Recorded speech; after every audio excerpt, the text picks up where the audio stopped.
Muy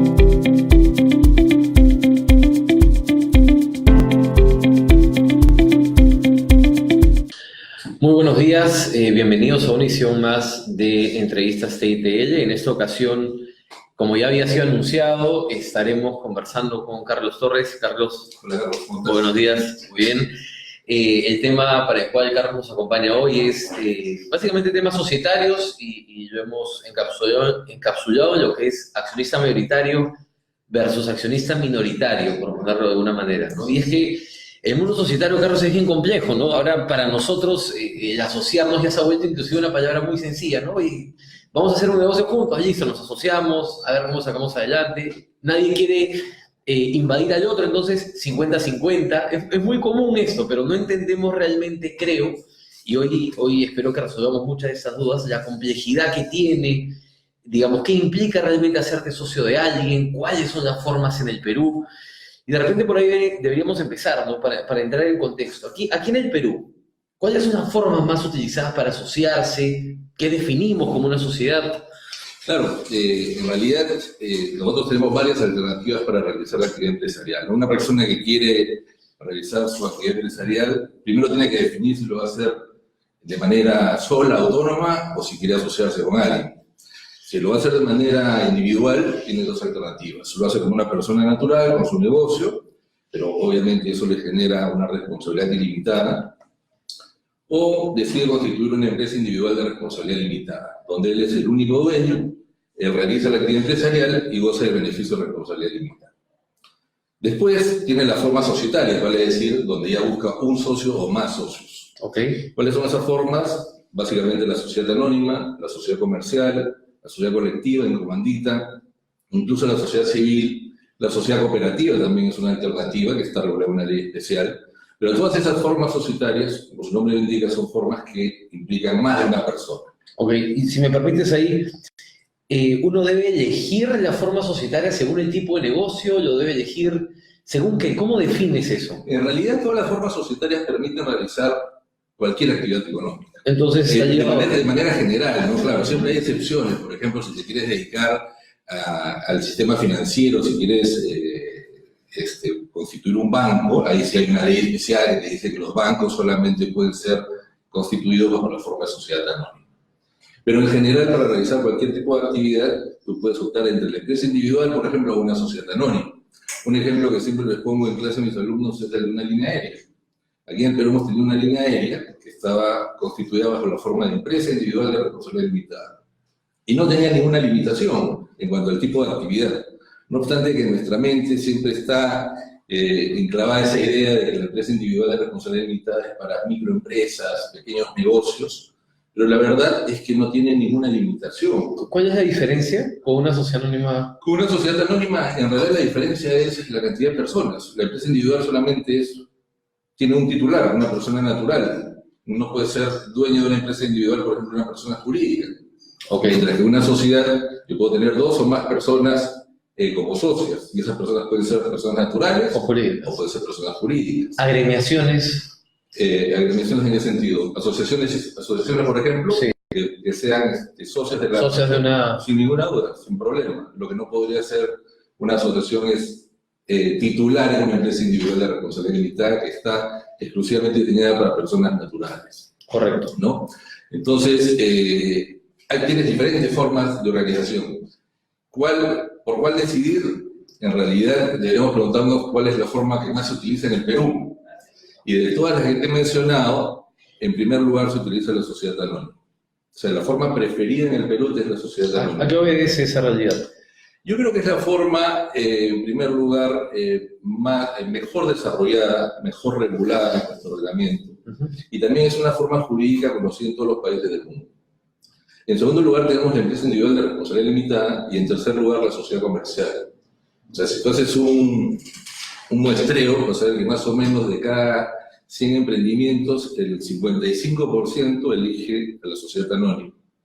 Un 30%, que todavía es un número alto, a la empresa individual de responsabilidad limitada, lo que significa que hay mucha gente que desea hacer actividad empresarial pero sola, no desea asociarse. Y en tercer lugar está la sociedad comercial de responsabilidad limitada con un 10%, 15%, que también implica 2 o más personas. Ahora, todas estas sociedades implican la creación o constitución de un directorio. ¿Cuándo debes crear directorio? ¿Cuándo no? Depende mucho depende en realidad de la forma jurídica, ¿no? Por ejemplo, una empresa individual no tiene infraestructura orgánica de directorio. Una sociedad anónima sí. Desde la sociedad anónima ordinaria, o la abierta, o la cerrada, las 3 formas tienen directorio. La sociedad anónima cerrada te da la posibilidad de prescindir del directorio, si es que quieres tener un manejo, digamos, más ágil a nivel solamente del socio y la gerencia. O sea, creo que se iba la pregunta, ¿no? O sea, ¿cuándo prescindes del directorio? Digamos, ¿cuándo le vendría bien a socios, a dueños de un negocio prescindir del directorio? Mira, la tendencia normal es iniciar tu aventura empresarial de la manera más sencilla posible. Correcto. La manera más sencilla posible normalmente es tu junta de accionistas, donde están los 2 socios, vamos a decir, y tu gerencia. Cuando ya la actividad comienza a desarrollarse y se necesita tal vez profesionalizar más la empresa, es que comienzas a pensar ya en un directorio, un órgano de administración que vaya llevando más la actividad del día a día, que no solamente lo deje en manos del gerente, sino que haya un órgano colegiado que tome decisiones empresariales y que puedan ser ejecutadas por el directorio. Este directorio debe estar compuesto por los socios de negocio, por gente externa que no forme parte de la empresa también. ¿Cómo es esa No hay ninguna regulación especial en la ley que te obliga a que determinadas personas, que los socios tienen que necesariamente ser los directores. No es así. Muchas veces se utiliza que los mismos socios que están en la junta de accionistas sean a su vez los directores de la sociedad. Y a veces eso en realidad duplica funciones, ¿no? No hay ningún impedimento. ¿Quiénes deben ser directores? Yo diría las personas que tengan la capacidad para gestionar la empresa. Okay. Y si son los socios, en buena hora pueden ser los socios, pero si no hay al interior de la empresa personas con capacidad de gestionar, con conocimientos que puedan potenciar el desarrollo de la empresa, se puede recurrir a directores externos. Y eso a veces es mucho mejor porque profesionaliza la empresa, te da una visión desde fuera, libre de prejuicios, ¿no? Más profesional, ayuda al desarrollo de la empresa. Correcto. Y bueno, esta sensación, siguiendo bajo el esquema de que 2 personas, digamos, se meten en una aventura empresarial, ¿no? Y siempre, en el caso que alguien quiere sentir que tiene un poco más poder que el otro, yo he escuchado en muchas ocasiones te haber pasado, yo tengo 51 y tú 49. ¿Qué tanto impacto tiene eso? Porque no estemos hablando de una diferencia tampoco sustancialmente importante, ¿no? Claro, porque mira, cuando nosotros hablamos de accionistas mayoritarios versus accionistas minoritarios, estamos hablando pues, de un accionista que tiene una participación suficiente como para manejar la empresa. ¿Y eso cuánto sería? ¿No? Y normalmente sucede lo que tú dices, ¿no? Que uno de los accionistas dice, mira, yo tengo el 50% más 1, ya con eso manejo. Ya estoy. No se dio cuenta mi socio y hicimos esta repartición para no estar 50-50, sino yo tengo 50% más una acción que tengo mayoría. Y eso es una verdad a medias. Okay. Efectivamente tiene una mayoría, pero una mayoría que no le permite hacer absolutamente todo. ¿Por qué? Porque en una sociedad hay algunos temas ordinarios y hay algunos temas extraordinarios o de mayor importancia. Por ejemplo, los temas más importantes, como es una modificación de estatuto, como es un aumento de capital o la reducción de capital, como sería la venta de un principal activo, o como sería tal vez transformar la sociedad o fusionarla o escindirla, son decisiones que requieren mayorías calificadas. Entonces, en realidad, para manejar o dominar una sociedad, como regla general, porque esto admite modificaciones, pero como regla general se requeriría tener el 66.6%. Ok. O sea, no el 50% más 2 terceras partes. 2 terceras partes. Okay. ¿Por qué? Te lo voy a explicar por qué. Porque para esos temas importantes que te digo, hay que cumplir 2 cosas. Primero, verificar un quórum, o sea, que es el número de acciones o participaciones que estén presentes para que la reunión sea válida. Y la ley establece que para esos temas importantes, aumentos de capital, reducciones, transformación, fusiones, se requiere en primera convocatoria la presencia de por lo menos los 2 tercios de las acciones suscritas con derecho de voto, o sea, el 66.6%. O sea, si no alcanzas ese umbral, no puedes sesionar. No puedes ni siquiera comenzar a discutir los temas. En primera convocatoria. En segunda convocatoria, supongamos que en la primera convocatoria no llegó el 66.6, llegó el 65, no se pudo hacer la sesión. Entonces, vamos a una segunda convocatoria. En la segunda convocatoria la ley dice que se requieren las 3/5 partes, vale decir 60%. Entonces, si llegas a ese 60%, ya, se sesiona.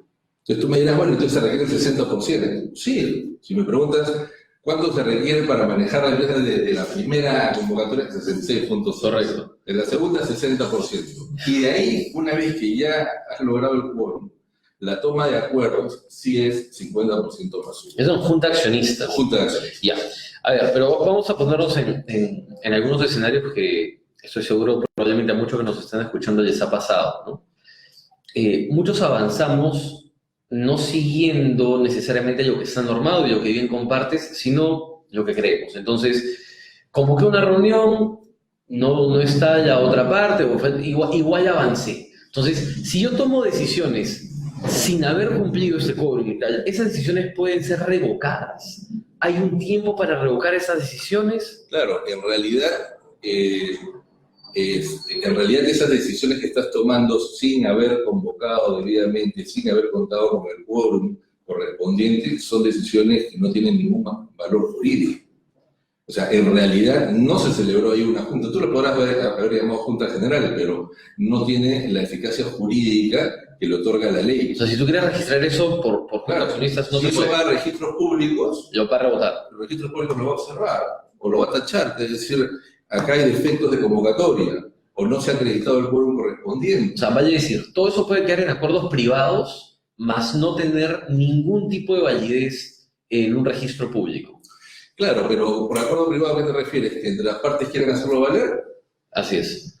Sí, pero en el ejemplo que me ponías, más bien parecía como que yo a espaldas del otro socio estoy tomando este acuerdo sin las formalidades de ley. No, lo que Y es- eso más bien habilita al otro socio a impugnar ese acuerdo. Sí, a eso quiero llegar, o sea, para que algunos tengan conocimiento de qué derechos tienen y qué deberes también, ¿no? Porque, por ejemplo, no llega a la reunión, ya avancen y lamentablemente se tomaron esas decisiones y al día de hoy desconocemos que tengo derecho a impugnarlas porque yo tenía el derecho de estar, y si no estuve, se tuvo que convocar otra sesión. A ver, ahí vamos con calma, porque tú tienes derecho como accionista, aunque sea titular de una sola acción, a ser convocado. O sea, se va a llevar a cabo una Junta General de Accionistas. Te tienen que convocar. Te tienen que convocar. Oye, pero tengo solamente una acción que representa el 0.001%. Te tienen que convocar en la forma establecida por la ley. Si es una sociedad anónima cerrada, te exige que sea una comunicación directa, no una publicación en el periódico que nadie ve, sino una comunicación directa a tu correo, una carta a tu domicilio, así. Entonces, tú tienes derecho a ser convocado. Ahora, si tú no asistes, significa que tus acciones no se van a computar por el quórum, porque no estás asistiendo. Si los demás que asisten, el otro socio, por ejemplo, alcanza el quórum necesario, se va a llevar válidamente la junta. Correcto. A eso me refiero, ¿no? O sea, no es que porque no asistió ya no puedo hacerlo, no. No, si no asistió, si con los restantes se alcanza el quórum, vamos a poder llevar a cabo. Claro, era en el escenario que contigo, mejor dicho, sin ti no se llegaba al quórum, pero igual se llegó. Entonces, para que tengan ese conocimiento del derecho que tienen, existe un plazo para poder. Si en este momento me estoy enterando que se llevaron juntas y yo, bueno, ya, caballero, acepté en teoría que no podía llegar sin haber estado de acuerdo y tal, y ahorita me estoy enterando que tengo el derecho porque sin mí no se completaba el quórum necesario, ¿hay un tiempo para impugnar? Claro, mira, en realidad, primero hay que tener bien claro esto, ¿no? El derecho de impugnación es el derecho que puede ejercer cualquier accionista. ¿Qué porcentaje necesito tener para ejercerlo? Una acción. Listo. Ese es un derecho que tienen todos los accionistas. Correcto. Ahora, el accionista que estuvo en la Junta, presente en la Junta, y que no está conforme con los acuerdos porque considera que adolecen de alguna nulidad, porque no fue convocada debidamente, porque está violando la ley, etcétera, tiene un tiempo de 2 meses para impugnar. 2 meses. Estuvo presente. Correcto. Si no estuvo presente, tiene 3 meses para hacerlo. Y si es un acto inscribible, también tiene 30 días desde la inscripción en registro. Ok, Para ok. poder impugnar. Entonces, para repetir esos datos que son súper importantes. 2 meses si estuviste presente, pero no estuviste de acuerdo. 3 meses si no estuviste presentes. Y 30 días desde la inscripción. Desde la inscripción en Entonces, AYA. es un acto que se inscribe. que se inscribe. Ok, entonces, ¿qué actos pueden prescindir de ser inscritos? En realidad, todos los que no tengan una trascendencia hacia terceros, Ok, ¿no es cierto? O sea, si tú creas, no sé, tomas alguna decisión de carácter meramente interno, ¿no? Pero si tú vas a nombrar un gerente general que tiene que actuar hacia afuera, hacia terceros en el mercado, esa representación, ese nombramiento va a tener que ser inscrito, un aumento de la capital tiene que ser inscrito. Todo lo que es representación hacia terceros se inscribe. Todo lo que son acuerdos meramente internos, Operacionales. la aprobación de un viaje, por ejemplo, tiene que inscribirse, ¿no? O la aprobación de la adquisición o de determinado bien menor, no tiene que... los ascensos a nivel ejecutivo, entiéndase, por ejemplo, una compañía que tiene un administrador y pues por el desarrollo de la misma actividad, ese administrador pasa a ser gerente general. El gerente general como tal, como cargo, ¿sí? ¿Tiene que ser inscrito? El cargo de gerente general, definitivamente que sí. En primer lugar, puede ser representante de la empresa, ¿no? Y con su solo nombramiento ya goza de una serie de facultades de representación, de administración. Responsabilidad legal. Responsabilidad legal, ¿no? Cualquier nombramiento de apoderados también. Pero los ascensos internos no requieren ser inscritos. O sea, para un trabajador de un nivel determinado a otro nivel, eso es una decisión meramente interna, privada. Ok. Vamos a entrar en un tema, Carlos, que tal vez para algunos puede resultar a veces hasta un poco incómodo, pero es importante que sepamos la necesidad que tiene. Saber con quién nos asociamos, ¿no? A veces vemos y evaluamos, no sé, capacidad de inversión, capacidad de relaciones, listo, esa persona va a hacer explotar mi negocio. Me asocio y vamos para adelante. ¿Qué tan importante es conocer la trayectoria o antecedentes de nuestros potenciales socios? ¿Cómo nos impacta? Y es importantísimo. Yo partiría por lo siguiente, ¿no? Lo primero que tenemos que determinar es si realmente necesitamos socios. ¿Ya? Porque si yo veo sociedades en las que un socio tiene el 99.9% y el otro tiene el 0.1%, en realidad no necesito ese socio. ¿De acuerdo? Ahora, esto nos lleva a una reflexión. La mayoría de sociedades en el Perú, de sociedades anónimas, básicamente, son sociedades que formalmente tienen dos socios, pero que en el fondo son sociedades de un solo socio.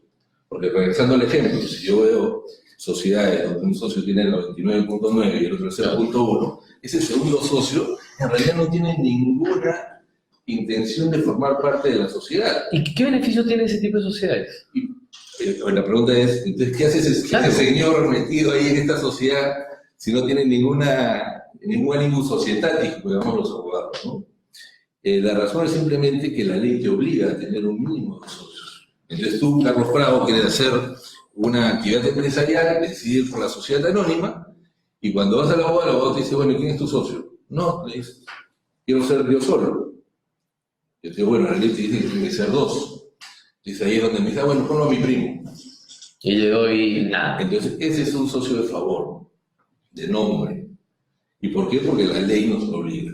Otros países, de toda Europa, y acá cerca, en Chile, en Argentina, en Brasil, en Colombia, ya está permitida la existencia de sociedades anónimas de un solo socio. Y eso es lo que deberíamos tener acá en el Perú hace muchos años. Con lo cual transparentaríamos las cosas y no obligaríamos a prestarnos nombres de terceros para cumplir con esta formalidad de tener dos socios. Dejando de lado a ese socio que en realidad no es socio, tendríamos que hablar de socios minoritarios, socios del 10%, 20%, 30%. Y volviendo a tu pregunta, sí, es muy importante saber con quién te asocias. Este es un matrimonio societario, ¿no? Y si te estás asociando con alguien, es porque estás considerando que esa persona va a poner recursos y va a aportar algo también a la sociedad, y es una persona que va a estar interesada en la marcha de la sociedad. Por eso, sí, hay que saber con quién uno se está asociando, cuáles son sus antecedentes, cómo se ha comportado comercialmente, tiene problemas, está en alguna central de riesgos, tiene letras protestadas. Entonces es un comportamiento que también puede darte una luz de cómo puede ser tu reacción. Claro, yo no estoy tan seguro cuántos de los que nos escuchan, yo personalmente me acuerdo de varios ahorita y creo que ese trabajo no lo hacemos, ¿no? No investigamos mucho en ese sentido. Y a nivel de responsabilidades, digamos, legales, si yo me asocio con alguien y esa persona le revienta un problema legal fuerte en el periodo en el que somos socios, ¿me afecta como sociedad? A ver, podría afectar si es que tu socio está ejerciendo algún cargo de representación. O sea, si es un socio, simplemente tiene la condición de socio, no mayoritario, sino un socio minoritario, pero no tiene el cargo de gerente, no es miembro del directorio, no es un apoderado con facultades de representación, no debería afectarle a la sociedad. O sea, si la sociedad incluso pide, por ejemplo, un préstamo a un banco, el banco va a evaluar a la sociedad y va a evaluar a sus representantes legales, básicamente, ¿no? El minoritario no debería perjudicar. Pero si llega a ocupar un cargo directivo, gerencial, sí podría traerle problemas a la sociedad. De acuerdo. En el mundo de las startups, que hoy en día está muy de moda, se suele, por temas de levantamiento de capital, vender acciones para levantar dinero. Y a veces hasta los mismos creadores del negocio en sí, los que tienen el conocimiento de los que lo ejecutan, se quedan con una porción muy pequeña y lo demás está colocado en accionistas que aportan capital.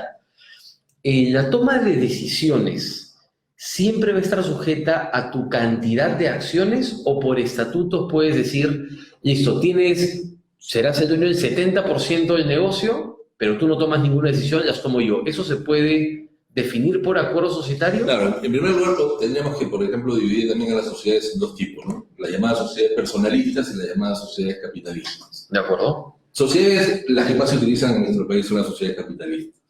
Las sociedades personalistas son aquellas en que todos los socios, por ejemplo, tienen el mismo peso a nivel de decisión. Un socio, un voto, y en materia de repartición de utilidades, igual. Tal cual.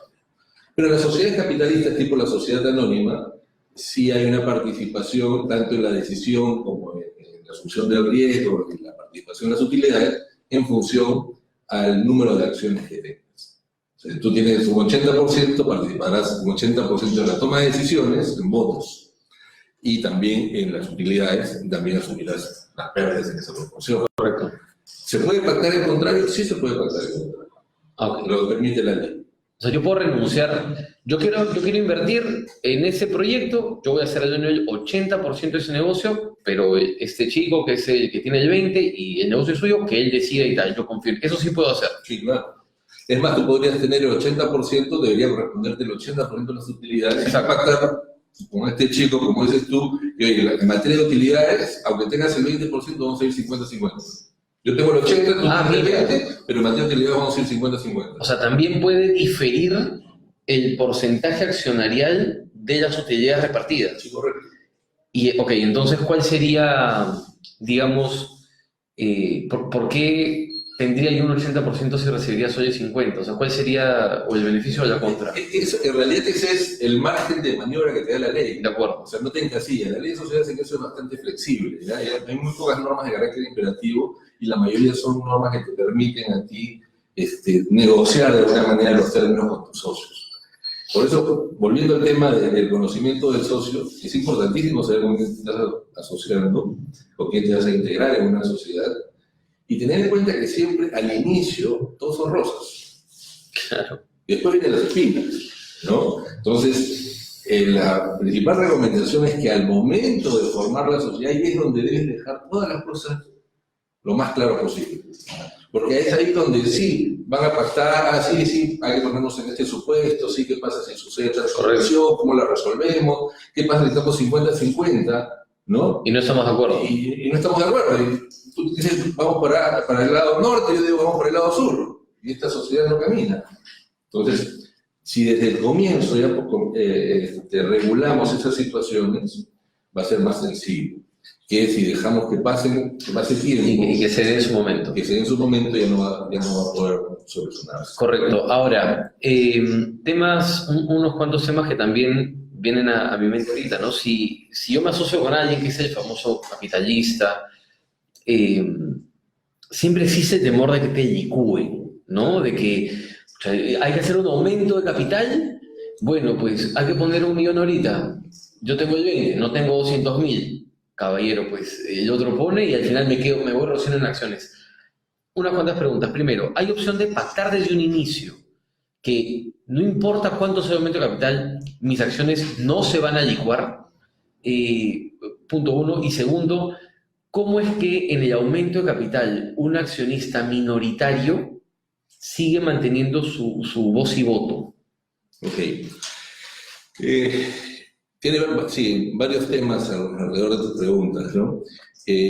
Yo ingreso como socio de esta sociedad, tengo una participación determinada, soy un accionista minoritario, tengo 20, tengo 30%. Viene la necesidad de hacer un aumento de capital. La sociedad requiere recursos adicionales a los que contaba, ¿no? Y normalmente, antes de recurrir a terceros, se busca que los propios socios vuelvan a apostar por la sociedad y hagan nuevos aportes. Entonces, en ese momento se preguntan los socios para que asuman ese aporte, ¿no? Y la ley da el derecho a los socios, este derecho de suscripción preferente, se le llama, en el sentido de que el socio tiene derecho a efectuar nuevos aportes. ¿Con qué fin? Con el fin de mantener su proporción. O sea, si vamos a hacer un aumento de capital, tú tienes 80 y yo tengo 20, ese aumento de capital va a tener que ser asumido 80 tú y 20 yo para que sigamos en esas mismas condiciones, ¿correcto? Y yo tengo el derecho, pero no estoy obligado a hacerlo, porque yo no tengo los recursos. Entonces, ante una situación como esa, la regla general va a ser que en la medida que se cumplan las formalidades, que es una junta general, que se dé este derecho de suscripción preferente, tú vas a poder aumentar el capital. Yo no tengo los recursos y eso va a significar que me van a ir licuando, vale decir, va a ir bajando mi participación en la sociedad. No voy a desaparecer. Correcto. Voy a ser accionista siempre, pero cada vez con menos porcentaje de participación, ¿correcto? Ya no tendré 20, vas a tener 15, vas a tener 10. Pero siempre me voy a reducir. Me voy a reducir en la medida que se sigan aprobando aumentos de capital en los que yo no pueda participar porque no tengo recursos. ¿Cómo podría protegerme? Que es lo que tú decías, ¿cómo hago para que no me licúen? ¿No? Porque finalmente el mayoritario puede tomar esa decisión si es que tiene el 66.6% en primera convocatoria o el 60% en segunda convocatoria. Entonces, por ejemplo, si yo soy un accionista minoritario con más del 40%, 41%, ya con eso estoy impidiendo que me licúen. ¿Por qué? Porque claro, para que se apruebe el aumento de capital necesita mi voto. De acuerdo. Pero de repente el 41 es muy alto. Y yo estoy entrando a esta sociedad con 20 y no quiero que me licúen. Bueno, tú puedes pactar en el estatuto, por ejemplo, que los aumentos de capital, para los aumentos de capital se requiera el voto favorable del 90%. Yo con mi 20% estoy asegurado de que solamente si yo doy el visto bueno, hay aumento. Ahora, ¿y se podría pactar también esa figura de, listo, mira, yo entro en esta sociedad, yo voy a tener el 10% de esta sociedad, pase lo que pase, se aumente lo que se aumente, mi 10% se mantendrá? ¿Se puede eso pactar? Sí se puede pactar. Son acciones doradas, creo. Sí, son acuerdos también entre accionistas, lo puedes regular a nivel estatutario o tal vez a través de un convenio entre accionistas para regularlo de esa manera, ¿no? Sí, es una forma de protegerte. Como te decía, son cosas que se deben ver en el momento de la constitución de la sociedad, cuando estás ingresando a la sociedad. Correcto, no después, no, claro, ahí mismo. Por ejemplo, una de las cosas que tiene que ver, por ejemplo, un accionista minoritario es, oye, ¿qué pasa si el accionista mayoritario decide vender sus acciones? ¿Y yo me voy a quedar ahora de socio de un tercero? Entonces, ahí debería el accionista minoritario decir, ¿sabes qué? Yo quiero que si tú vendes tus acciones a un tercero, yo pueda subirme también y vendamos juntos al mismo precio que estás vendiendo tú. Correcto. ¿No? Ese es un derecho que se llama el tag along. Y hay otro derecho que es para los mayoritarios, más bien, que se llama el drag along, que es un derecho de arrastre, que es cuando el accionista mayoritario quiere vender sus acciones, normalmente el tercero quiere adquirir el 100%. Entonces, el mayoritario tiene el derecho de arrastrar al minoritario. Para saber. Y obligarlo, entre comillas, porque ya está pactado, claro, a vender. Pero esos son pactos que deberían estar desde el inicio, porque después negociarlos en plena crisis es más complejo. Ahora, ya para ir cerrando un poco, Carlos, y nuevamente agradecer todo este aporte en esta entrevista, hay cosas que en el Perú seguimos aprendiendo de mercados de fuera, ¿no? Estamos en un continuo aprendizaje y algo que siempre nos hemos preguntado, porque de manera muy humana nos ponemos en el lugar del minoritario, ¿no? Pero ¿qué pasa si el mayoritario quiere deshacerse del minoritario? Por temas X, pero quiere deshacerse del minoritario.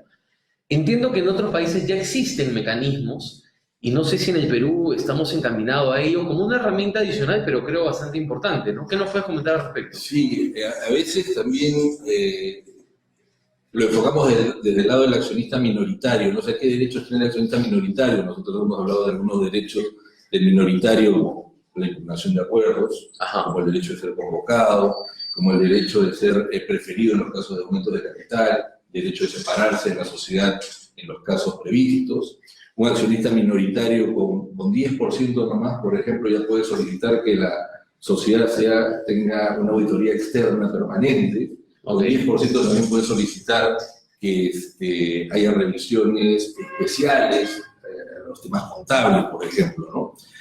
Y un accionista con un 20% minoritario, ¿no? También puede solicitar, por ejemplo, la presencia de un notario en las juntas.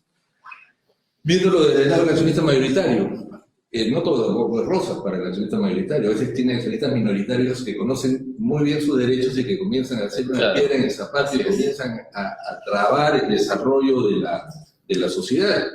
Y el accionista mayoritario se pregunta, bueno, soy mayoritario, pero ¿cómo puedo deshacerme de este minoritario? Así es. En el Perú, más bien dicho, en otros países, sobre todo en Europa, y en algunos países de acá de América, hay una figura que se llama el squeeze out, ¿ya? Que es cualquier mecanismo de exclusión de los minoritarios por parte del mayoritario. ¿Con qué objeto? Con el objeto de que el mayoritario tenga el 100% de las acciones. Correcto. ¿No? El 100% del control de esta sociedad. Esta figura no existe en el Perú. En el Perú, más bien, se han usado algunos métodos poco ortodoxos, ¿no? Por ejemplo, para deshacerte de algún minoritario, pero algunos son extremos. Mira, te voy a decir, algunos son, por ejemplo, ¿no? El accionista mayoritario dice, bueno, este socio, porque lo primero que deberías hacer es, para deshacerte de un minoritario, es decirle, bueno, te compro tus acciones. Te compro un buyout. Claro, te compro tus acciones. Pero estamos en el caso que ese accionista minoritario no quiere vender porque quiere seguir dentro de la sociedad, porque quiere seguir fastidiando. Claro. ¿No? Entonces hay accionistas mayoritarios que han llegado al extremo de, ok, voy a disolver y liquidar la sociedad. Disuelvo, liquido la sociedad, como accionista mayoritario obviamente me va a tocar la mayor parte de esta sociedad y después lo utilizo para crear una nueva sociedad donde tú ya no vas a estar. Correcto. ¿Eso es válido? Sí. ¿Legalmente posible? Sí. Pero totalmente, diría yo, ineficiente y costoso, ¿no? Hasta en materia tributaria. Entonces, esa salida, si bien es legal, es complicada. Otra, sin llegar a disolver y liquidar la sociedad, es, bueno, soy accionista mayoritario y yo puedo decidir transferir los principales activos a una nueva sociedad donde tú no vas a estar. Y lo hago. Pero ¿podría esa decisión ser cuestionada por el minoritario? ¿Por qué? Porque podría considerarse como una actuación en contra de los beneficios de la sociedad que se está creando sobre los activos para beneficiar a uno de los socios. Ahora, eso generaría que el minoritario trate de impugnar ese acuerdo y terminemos discutiendo esto en el Poder Judicial. Okay. Otra forma burda que ha habido acá en el Perú es la siguiente. Vamos no vamos a aumentar el capital, pero vamos a aumentar el valor nominal de las acciones. Claro.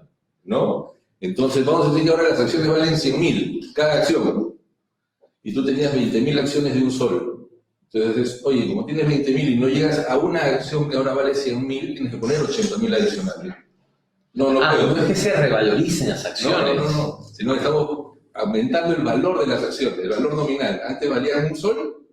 Claro. Y ahora, como tu capital es de varios millones, dices, ahora vale cada una 100.000 soles. Entonces, claro, en tu caso como mayoritario vas a tener menos acciones. Menos acciones, pero de 100.000 cada una. Exacto. De repente tengo 5 acciones de 100.000 cada una. Y eso va a ser por junta de accionistas. Claro.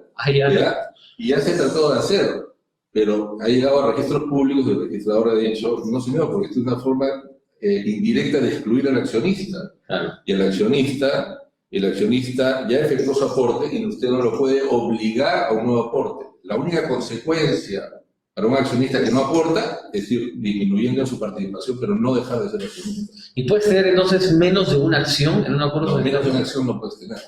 Entonces, claro, en ese caso sería un círculo vicioso, Claro, no es por eso que no procedió, ¿no? Claro. Por eso que no procedió. Entonces, otros dicen, nuestra ley permite que se establezcan causales de exclusión libremente. Entonces, también podría establecerse algún mecanismo para que el accionista mayoritario termine excluyendo a un minoritario. Pero como te digo, esta figura del squeeze out no está en nuestra legislación. Yo creo que sí la deberíamos adoptar. Hay un proyecto de ley de sociedades en camino y ya está analizando y está proponiendo su incorporación. Hay que de todas maneras ponerle algunos candados, algunas restricciones, ¿no? En el sentido de que, por ejemplo, haya una adecuada indemnización al accionista minoritario que va a terminar siendo expropiado. Porque en el fondo sería una expropiación. O sea, el accionista mayoritario dice, ¿sabes qué? Voy a adquirir tus acciones, ¿no? Porque la ley me lo permite, pero te voy a indemnizar adecuadamente porque así lo dice. Correcto. ¿Ves con buenos ojos, Carlos, entonces el camino que tiene el Perú a nivel de ley de sociedades? ¿Crees que estamos, digamos, avanzando proactivamente? ¿Crees que nos hemos estancado un poco? No, yo creo que vamos bien. La Ley General de Sociedades que tenemos vigente del año 98 es una buena ley y ya se está trabajando en una modernización de esta ley. O sea, constantemente el tema societario va evolucionando y sí, efectivamente, yo creo que caminamos por buen camino. Bueno, como sabrás, hacemos una transmisión en vivo, entonces hay algunas personas que nos han ido haciendo algunas preguntas. Quisiera leerte un par de ellas. Nos preguntan, por ejemplo, ¿cómo funciona una cláusula shotgun? ¿Es así? Claro, estas son cláusulas que en realidad lo que hacen es tratar de solucionar ese entrampamiento que hay cuando estás en una sociedad, por ejemplo, 50-50. ¿No? Y son pactos que tienes que tener establecidos, por eso hablábamos de la necesidad de que esto esté regulado en forma previa, no cuando ya se da el problema, en el sentido de quién es el accionista que le va a vender al otro sus acciones y cuál es el mecanismo de valorización de sus acciones. Entonces es la forma de salida, ¿no? O sea, uno también puede establecer inicialmente opciones de compra, opciones de venta de las acciones y los momentos de que se ejercitan, o la posibilidad también de que sea un tercero delimente el que defina la situación o por dónde debe seguir la sociedad ante este entrampamiento. Tercero, que puede no tener ningún vínculo con la compañía. Que puede no tener ningún vínculo con la compañía. Otro tema, por ejemplo, importante sería pactar en todos los estatutos una cláusula arbitral. Para que cualquier disputa, controversia que surja entre los socios en la sociedad no vaya al poder judicial, sino que vaya al arbitraje. Bueno, eso es un mecanismo que en los últimos años se ha usado mucho, ¿no? Sí, se usa mucho, pero a nivel de sociedades está establecida en la ley la posibilidad de incorporar la cláusula arbitral, pero no todas las sociedades o los modelos de sociedad los tienen. Entonces, sí sería bueno seguir promoviendo su utilización. Bueno, nosotros acá en el estudio, entiendo, podemos acompañarlos en ese tipo de modificaciones, de asesorías para que al final caminen hacia una mejor constitución de sociedades, ¿no? Sí, por eso es la idea. Claro, esa es la idea. O sea, a ver, muchas veces se dice que hay que promover o hay que facilitar los emprendimientos, ¿no? Y se está distrayendo mucho los esfuerzos en decir, vamos a hacerlo más rápido, ya no se va a requerir escritura pública, que vaya solo un documento privado, que sea más rápido registros públicos. Pero en realidad la constitución de una sociedad no es algo difícil, no es algo lento. En realidad constituir una sociedad es bastante fácil en el Perú, ¿no? Lo que hay que dar es otro tipo de normas, otro tipo de incentivos tributarios, laborales, que es lo que aqueja a un empresario. Quisiera darte una segunda pregunta que nos hicieron. ¿Existe un porcentaje mínimo de acciones que debo tener para poder convocar una Junta General de Accionistas? A ver, la convocatoria de una Junta General de Accionistas es una atribución del directorio, en una sociedad que tiene directorio, o del gerente general en una sociedad anónima que no tiene directorio. ¿Los accionistas pueden convocar a Junta General de Accionistas? No lo pueden convocar directamente. Ok, de acuerdo. Tiene que ser a través de... Pero, a ver, aquí hay un par de cosas que decir, ¿no? Hay, por ejemplo, juntas obligatorias anuales. todas las sociedades durante los 3 primeros meses del año deben obligatoriamente celebrar una junta general en la que presenten los estados financieros, se aprueben los estados financieros, etc. Esa es una junta obligatoria. Si no se lleva a cabo esa junta obligatoria, el accionista que tiene una sola acción puede recurrir al juez o al notario para pedir que se convoque a una junta. De acuerdo. Ahora, accionistas que representan no menos del 20% pueden solicitar también al directorio o al gerente que se convoque una junta, ¿no? Estableciendo incluso los puntos de agenda. O sea, señor presidente del directorio, señor gerente, los suscritos que representamos por lo menos el 20%, ¿no? Solicitamos que se convoque una junta general para tratar los siguientes temas. Y el directorio o el gerente no puede negarse. O sea, lo único que tiene que hacer es corroborar que efectivamente sean por lo menos el 20%, y en base a eso debe proceder a convocar. Si no convoca, se podrá ir a un notario a que convoque la Junta General, y si no lo puede hacer el notario porque hay alguna oposición, será el Poder Judicial que convoque la Junta General. A pedido de este grupo de... Hasta ese nivel se puede ir. De acuerdo. Ok. Bueno, Carlos, yo quisiera agradecerte y quisiera pedirte también unos comentarios finales para las personas que nos están escuchando. Creo que todo el expertise que se ha desarrollado aquí en el estudio, en el grupo Torres y Torres Yara, como apoyo al dinamismo de la economía en el Perú, no solamente a nivel societario, como bien mencionabas, a nivel tributario, laboral y tal, ayuda pues, o nuestro foco es el apoyar el emprendimiento y el empresariado nacional, ¿no? Contigo creo que tenemos un apoyo muy grande para los empresarios y quisiera pues dediques unas palabras finales. Sí, claro. Realizar actividad empresarial en el Perú es todo un reto, ¿no? Y lo que hemos visto hoy día en la conversación que hemos tenido es la importancia de definir quién va a ser tu socio y qué participación va a tener ese socio. Porque también hay que definir, si este es un socio que simplemente va a ser un inversionista y que no quiere nada más que su dinero, también deberías poder pensar en hacerlo socio, pero sin voto, ¿no? Entonces, no te complicas con la gestión, con convocarlo a juntas que él tampoco quiere asistir, sino que simplemente quiere colocar su dinero porque siente que en esta actividad empresarial puede rentabilizarlo mejor que en cualquier otra forma. Entonces también no encasillarnos en lo tradicional, ¿no? Que es hacerlo simplemente socio. No. La ley nos da la posibilidad, por ejemplo, de manejar clases de acciones. Y una clase de acciones es las acciones sin derecho de voto, ¿no? Entonces, ese accionista sin derecho de voto va a tener derecho sí a las utilidades, además a un dividendo preferencial, tiene derecho a separarse, tiene derecho a impugnarse en algún acuerdo que lo pueda perjudicar, pero no es un socio que tenga derecho de voto y por lo tanto no tiene que ser convocado a la Junta. Entonces le dejas el manejo al otro socio que en el fondo termina teniendo la sociedad él solo. Entonces no hay que encasillarnos en las formas tradicionales, sino también hay que ver qué alternativas existen como esta que te digo. Y la recomendación es, obviamente, desde el inicio las cosas claras, ¿no? Las cosas claras, no dejen en buenas intenciones, sino plásmenlo por escrito, que no hayan malas interpretaciones, que quede la cancha muy bien dibujada para que los actores sepan por dónde deben salir. De acuerdo, Carlos. Muchísimas gracias. Si quieren comunicarse contigo, si hay alguna consulta o cómo los apoyamos a que mejoren en sus manejos societarios, ¿de acuerdo? ¿Cómo te podrían ubicar? Bueno, pueden ubicarnos aquí en las oficinas del estudio a las 618-1515 o a mi correo a ctorres@titl.com.pe. Listo. Muchísimas gracias, Carlos, una vez más, y gracias a ustedes también por acompañarnos en esta sesión. Volvemos a contactarnos para nuevas oportunidades. Muchas gracias. Gracias, Carlos. Hasta luego.